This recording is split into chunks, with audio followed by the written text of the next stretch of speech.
My name is Courtland Cox. I'm a Snick veteran, and I started out with Snick in 1960, 61 in the sit-ins, and engaged in both the sit-ins and supporting the freedom rides, and then engaged in a lot of voter registration work, both in Mississippi and in Alabama.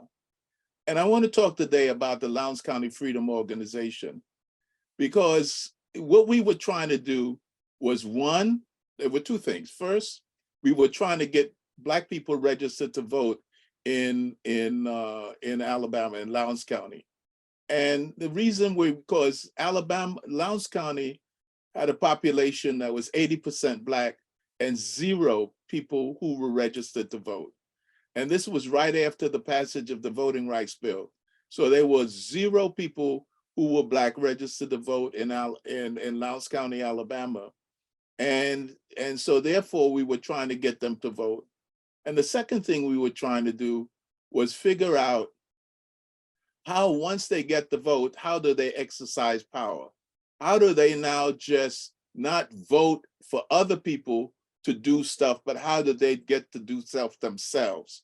And so our objective was twofold. First, to get African Americans, or Negroes as we were called at the time, into the political process, but not only the political process at the bottom of the discussion, but how do we now run for all of the offices and try to get them to decide, the sheriff, the people in the Board of Education, people at the county level that dealt with, the various tax assessors, tax collectors, probate judge, all these positions. So we were trying to go from 0 to 60 in one election. And that was what we were trying to do.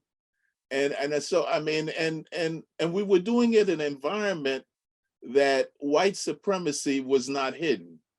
The Democratic Party in Alabama had on its logo white supremacy for the right.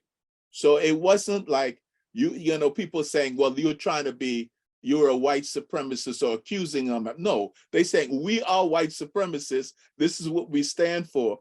And we had to create a political fight within that particular environment. We did all the things that you have to do. We persuaded people. And we persuaded people in a different way. We persuaded people because they saw by example what we did.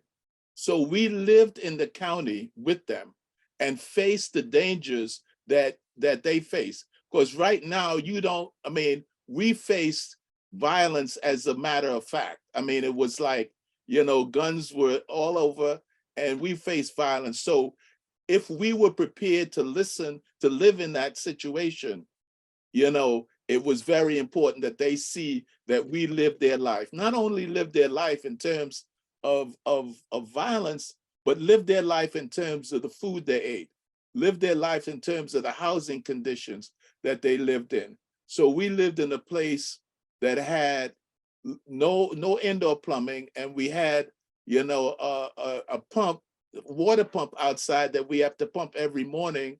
And we had one butane gas heater that was in the place to heat up the whole place. And there was a hole in the roof, but other than that, we were good. So, but what was important in terms of persuasion was that you were there and you lived their life. The second thing in terms of technology that was important is that pen and pencil was what we had. We had a mimeograph machine. That's what we had, to produce stuff. So we were able to use our creativity to break down the complex laws that we were trying to get people to become sheriff or tax collector or tax assessor, we couldn't give them complex laws.